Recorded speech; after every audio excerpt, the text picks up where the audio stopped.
ဒီနေ့မှာတော့မြန်မာတကြံကာလနဲ့လိုက်ဖက်ညီရဲ့မြန်မာတကြံဇလန်းလေးတစ်ပုဒ်ကိုပြပေးမယ်နော်ရွာထိပ်ကဗရောက်ပင်ကြီးကလည်းတပင်လုံးဝါနေအောင်ပွင့်နေတဲ့အတွက်တကူလာရဲ့အငွေ့အသက်ကိုပိုးပြီးပေါ်လွင်နေတယ်ရွာလမ်းမလေးပေါ်မှာလည်းဖုံတထောင်ထောင်ထနေပြီမိလေအခွေမှာပါလာတဲ့အဝေးကအိုးစီဒိုးဘက်တန်းတွေကြောင့်လူတွေရဲ့ရင်ထဲမှာတော့တကြံအကျိုးရင်ခုန်တန်းတွေစူညံနေပြီရွာတွေကကလေးတတိုက်ကတော့နေပူရာတွေကိုဂယုမဆိုင်နိုင်ရပဲစီပိုင်းပြက်တွေထဲမှာရေဖြည့်နေကြပြီနှိုးစီဘူးကုန်တွေရေခွက်ကလေးတွေကိုင်းပြီးလမ်းသွားလမ်းလာတွေကိုစောင့်ပတ်ဖို့ချောင်းနေကြတဲ့သူတို့ရဲ့မျက်လုံးတွေကအယမ်းတက်ကြွနေတယ်ဒီရွာလေးမှာအချောအလှဆုံးအပြိုလေးတယောက်ရှိတယ်သူကတော့မြလေးတဲ့မြလေးကအိမ်ရှိကုတ်ပြစ်ပေါ်မှာနက်ဖြန်ဖုန်ကြီးเจ้าကိုစွန့်ကြိုက်ပို့ဖို့နေရွာလေကစတုဒေတာမန်တဲ့အတွက်မုံလုံးလုံးဖို့ပြင်ဆင်နေတယ်အဲ့ဒီအချိန်မှာပဲရွာလမ်းမအတိုင်းရှောက်လာတဲ့သူတယောက်ရှိရင်သူကတော့ရွာရဲ့နာမည်ကြီးလူပြိုကြီးကိုဘမောင်ပဲဖြစ်တယ်ကိုဘမောင်ကအသက်30ဖြစ်နေပြီမေအခုထိအိမ်တောင်မကြသေးဘူးသူကအပြိုကြောလေးဖြစ်တဲ့မြလေးကိုမျက်စိကျနေပြီမေဖွင့်မပြောရင်ဖြစ်နေတယ်ကိုဘမောင်တယောက်မြလေးတို့အိမ်ရှိကိုရောက်တော့သူ့ရဲ့ခြေလမ်းတွေကလည်းအလိုလိုနှေးသွားလေတယ်ဟေ့ညားလေးနှက်ပြန်အတွက်မုံလုံးလုံးဖို့ပြေးနေပြီလားအကိုကြီးပါမောင်ဘာကူညီပေးရအောင်မလဲဆိုပြီးအတန်ခက်ကြည်ကြဲနဲ့ဝင်းပြောလိုက်တဲ့မြလေးကမော့ကြည့်ပြီးရပါတယ်ကိုဘမောင်ရဲ့မိန်းကလေးတွေအလုပ်ပဲဟာကိုဘမောင်သာနှက်ပြန်စတူဒီတာလားစားလက်ဒါပေမဲ့တတိတော်ထားနော်မြလေးတို့ကမြုပ်သီးတွေအများကြီးထည့်ထားမှာဆိုပြီးရေကျေးကျေးနည်းနဲ့ပြန်ပြောလိုက်တယ်ကိုဘမောင်ကတော့ရင်ကော့ပြီးအမလီမြလေးကလေကိုဘမောင်တို့ကမြုပ်သီးဆိုတာအချို့တဲတာစက်တယ်ဆိုတဲ့အတန်တခွန်းထွက်ကြီးကိုဘမောင်ဆိုတဲ့နာမည်ဖြတ်ပစ်လိုက်မယ်ဆိုပြီးပြောလိုက်တဲ့အဲ့ဒီချိန်မှာပဲရွာထိပ်ကခြောက်နေတဲ့ကလေးတတိုက်ကအတန်ပြီးပြီးဝင်းလာကြတယ်ဟေးကိုဘမောင်ကြီးလာပြီပကြဆိုပြီးဝိုက်ပကြတော့တဲ့ကိုဘမောင်တယောက်ညာလေးရှိမှအထာကြနေခြင်းပဲမိကလေးတွေရေဝိုင်းပတ်လို့ရွှေတွေရွှဲဆိုကုန်ပြီးကုတ်ပစ်ဘေးကိုပြေးလာရတော့တာပေါ့ညာလေးကတော့ကုတ်ပစ်ဘော်ကနေရေတွေရွှဲနေတဲ့ကိုဘမောင်ရဲ့အဖြစ်ကိုကြည့်ပြီးတခိခိနေသဘောကျပြီးရဲနေတော့တယ်တကြံအကြနေရဲ့မနက်ခင်းလေးတွေကဗရောက်နက်လေးတွေကိုတေးဆောင်လာပြန်တယ်ဒီနေ့တော့ရွာသူရွာသားတွေကဥပုပ်တဲ့စောက်တီမဲ့သူကစောက်တီဖုန်ကြီးเจ้าကိုစွန့်ကြိုက်ပုံမဲ့သူကပုံနေကုတူရေးဘက်ကိုအာယုံလှည့်နေကြတယ်မြာလေးလဲစွန့်ကြိုက်လေးကိုဆွဲပြီးရွာဦးเจ้าကိုထွက်လာခဲ့တယ်စွန့်ကက်တရားနာရေစက်ချအပြီးမှာတော့အေဂျင့်နဲ့ကုတူပီတီအငွေ့တက်နဲ့အတူစတူဒီတာမန်တက်ရှိယာရွာလေစရက်ကိုရောက်လာခဲ့တယ်စရက်ပေါ်မှာတော့ရွာကအပြိုရီကာလာသားတွေကမုံလုံးရေပေါ်လုံးမို့ပြင်ဆင်နေကြပြီထုံးစံအတိုင်းပျော့စရာအဖြစ်မုံလုံးတချို့တည်းကိုငရုတ်သီးစိမ်းတောင်နေထဲဖို့မြလေးတို့အပြိုတတိုက်ကြံစည်းနေကြတာပေါ့ဟေ့မြလေးဟိုမှာလာပြန်ပြီနေ့ရဲ့အကိုကြီးပါမဆိုပြီးတငယ်ချင်းဖြစ်သူကလက်တို့ပြလိုက်တယ်ကိုဘမောင်တယောက်မနေ့ကလုံးရေမစောအောင်ကလေးတွေကိုရှောင်ကွင်းပြီးမတ်တက်ပေါ်ကိုရောက်လာတယ်ကဲမုံလုံးကြက်ကြီးအရင်ဆုံးမြင်းဆန်ဖို့ကိုဘမောင်တင်မဲ့ပြို့ဆိုပြီးအတန်ကျဲကြီးနဲ့ပြောလိုက်တယ်အိုးတွေကနေပြီးပေါ်လာတဲ့မုံလုံးလေးတွေကိုဆဲပြီးအုံသီးဘက်ကလေးတွေဖြူကမြာလေးကပကံတစ်ခုနဲ့ပြင်လိုက်တယ်အဲ့ဒီပကံထဲမှာသူတေးသေးချာချာမှတ်ထားတဲ့မိုးမြောင်ငုတ်သီးမုံလုံးလေးပါအောင်ထည့်လိုက်တယ်ပြီးတော့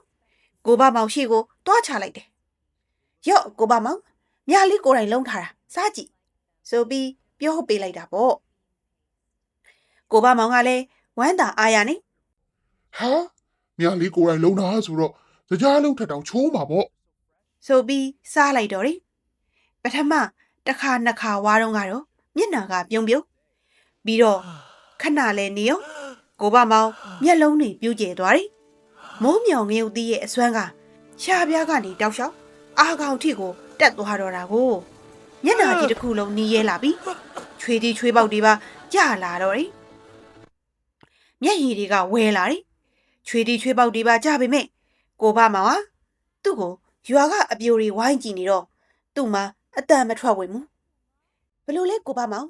မြားလေးလက်ရကောင်းရဲ့လားဆိုပြီးမြားလေးကအကဲခတ်ရင်မေးတယ်ကိုဘမောင်ကမျက်ရည်တွေနဲ့ကြိတ်မိတ်နေရင် ကောင်းတယ်အရင်ကောင်းတယ်အချိုလေးอ่ะနည်းနည်းလွန်သွားသလားလို့ထန်းလေးကဒီများသွားလို့မျက်ရည်တောင်ထွက်တယ် ဆိုပြီးဖုံးဖီပြောရှာတယ်သူအတန်တွေကတုံရင်းနေပြီရေတောက်ချင်လို့အနားကရွှေနှွေးပကံကိုလှမ်းယူလိုက်တဲ့ခါမှာတော့ရေနှွေးဘူးလောင်သွားလေတော့တယ်ကိုဘမောင်ရဲ့ကြိတ်မိတ်တီးခံနေရတဲ့အဖြစ်တွေကိုလူတွေကလည်းဝိုင်းရေကြတဲ့မြာလီလည်းအစကတော့ရဲနေပြီမိမျက်ရည်တွေကျပြီးချွေးတွေရွှဲနေတဲ့ကိုဘမောင်ကိုကြည့်ရုတ်တရက်ရင်ထဲမှာငါစတာနေနေများသွားပြီလားဆိုတဲ့တနာစိတ်ကလေးကဝင်လာပါတော့တယ်မုံလုံးမက်တယ်မှာလူတွေရှင်းသွားတဲ့ညနေဆောင်မှာပေါ့နေအေးသွားပြီဖြစ်ပေမဲ့ကိုဘမောင်တယောက်ကတော့ရွာထိပ်ကကိုပင်ကြီးအောက်ကကိုပြမရေတောက်ရေးရှာလေးထွက်ရက်တောင်လေးတစ်ခက်ခက်နဲ့အပူအဆက်တန်းကိုခံစားနေရတော့တငယ်ချင်းကာလာသားတွေကလည်းသူ့ကိုထားခဲ့ပြီးရွာတစ်ပတ်ပတ်လေဖို့ထွက်သွားကြပြီအဲ့ဒီချိန်မှာတပြေးကလေးစိန်ထားတဲ့ငွေပလားကိုကင်ပြီးရှောက်လာတဲ့ခြေတံကိုဘမောင်ကြားလိုက်ရတယ်မော့ကြည့်လိုက်တော့မျက်နှာကလေးငင်းနေတဲ့မြလေးရဲ့လက်တစ်ဖက်မှာဖက်ရွက်နဲ့ထုတ်ထားတဲ့ထန်းလျက်ခဲလေးတွေပါလာတယ်ကိုဘမောင်တက်တာရဲ့လားယင်မြလေးစားတာနည်းနည်းလွန်သွားတယ်တောင်းပန်ပါတယ်နော်ယော့ဒီမှာအဆက်ပြေသွားအောင်ထန်းလျက်ခဲလေးစားလိုက်ဆိုပြီးကိုပြစ်ဘေးမှာထိုင်ကကန့်ပြီးရှာတယ်ကိုဘမောင်ကထန်းလျက်ခဲလေးလှမ်းယူရင်မြလေးရဲ့စိုးရိမ်နေတဲ့မျက်နှာကိုကြည့်ကပြုံးလိုက်လေတော့တယ်ကိုဘမောင်လေအတန်ခတ်တိုးတိုးနဲ့ ဆက်တာပေါ့မျော်လေးရဲ့အသက်တောင်ထွက်မလာလို့အောင်းမရတယ်ဒါပေမဲ့လေညာလေးကိုယ်တိုင်ကျွေးတဲ့မုံဆိုတော့အစိတ်ပဲဖြစ်အသေးခံပြီးစားပလိုက်မှာပဲ ဆိုပြီးပြောလိုက်တဲ့အဲ့ဒီစကားကိုကြားတော့မြလေးရဲ့ပါးနှစ်ဖက်ကတနခါရဲ့အောက်မှာရေကနေဖြစ်သွားတော့တယ်မျက်လွှာလေးကိုချပြီးဖလားတွေကရေကိုတပြေးကက်ကလေးနဲ့တို့ကကိုဘမောင်ရဲ့ပခုံးကိုညင်သာစွာပတ်ဖြန့်လိုက်တယ်ကဲအပူဆက်တွေကင်းပါစေတော့နော်နောက်နှစ်တရံနေကြရင်ကိုဘမောင်အတွက်ငရုတ်သီးမပါတဲ့မုံလုံးတက်တက်ကိုတီးတန့်ဖဲထားပေးပါမယ်ဆိုပြီးခေါင်းလေးငုံကပြောလိုက်တယ်ကိုဘမောင်ရဲ့ရင်ထဲမှာတော့ငရုတ်သီးကြောင်ပူလောင်နေတာတွေဘယ်ရောက်သွားမှမသိလောက်အောင်မင်းအေးချမ်းသွားလေတော့တယ်တပြေကက်ကပတ်ဖြန်းလိုက်တဲ့ရေအေးအေးလေးရဲ့မြလေးရဲ့ဂယုဆိုင်မှုအပြည့်ပါတဲ့စကားတန်လေးရဲ့ကသူမြလေးပေါ်ထားတဲ့ခန်းစားချက်တွေကိုနောက်ဆုံးမှာတော့ဖွင့်ပြောလိုက်တော့တယ်အဲ့ချိန်မှာပဲဟေးဒီမှာကိုဘမောင်နဲ့မမြလေးဟိပတ်ကြရုတ်တရက်ထွက်ပေါ်လာတဲ့ကလေးတတိုက်ရဲ့အတန်ဆာဆာတွေနဲ့အတူရေခွက်ထဲကရေတွေကကိုဘမောင်နဲ့မြလေးတို့စီကိုရောက်လာပါတော့တယ်ဒီတစ်ခါမှာတော့ကိုဘမောင်ရောမြလေးရောရေဆိုးမကိုမရှောင်ကြပဲတခစ်ခစ်နဲ့ရေမောနေကြတော့တဲ့ဒီဇလန်လေးကကြီးလက်တကြံရဲ့ချစ်စရာကောင်းတဲ့ပုံရိပ်ကလေးတွေကိုဒါမကဘဝအတွက်အရေးကြီးတဲ့သင်ခန်းစာတွေကိုလည်းပေးစွမ်းနေပါတယ်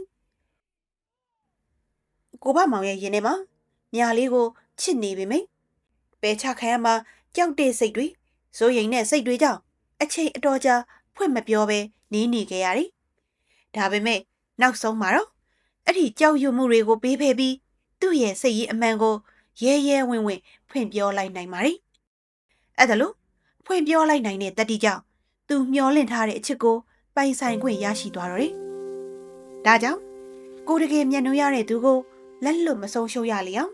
ရင်ထဲကစကားတွေကိုအချိန်မီဖွင့်ပြောရတဲ့တတိရှိဖို့လိုအပ်လာပါတယ်အချိန်မီအောင်တတိရှိဖွင့်ပြောရရမယ်မြားလေးဘက်ကဆိုရင်လေကိုဘမောင်ပေါ်စနောက်တာလွန်သွားတဲ့ခါမှာချက်ချင်းနားလဲပြီးကိုချင်းစာစိမ့်နေသွားရောက်တောင်းပန်ခဲ့တယ်အဲ့ဒါလို့မိမိအမားကိုဝန်ခံတတ်တယ်မြားလေးရဲ့စိတ်ထားနဲ့မြားလေးပေးတဲ့ငရုတ်သီးမုံလုံးကိုတော့ကြည်ကြည်နက်နက်စားခဲ့တဲ့ကိုဘမောင်ရဲ့ခွင့်လွှတ်မှုတို့ပေါက်ဆက်သွားတဲ့အခါမှာတော့အေးချမ်းလှပတဲ့အချစ်စံလဲလေးတစ်ပုဒ်ဖြစ်ပေါ်လာပါတော့တယ်ဒီလိုမျိုးစိတ်ဝင်စားစရာကောင်းတဲ့ဇလန်းလေးတွေကိုသဘောကျတယ်ဆိုရင် channel ကို like and subscribe လုပ်ဖို့မမေ့ခဲ့နဲ့နော်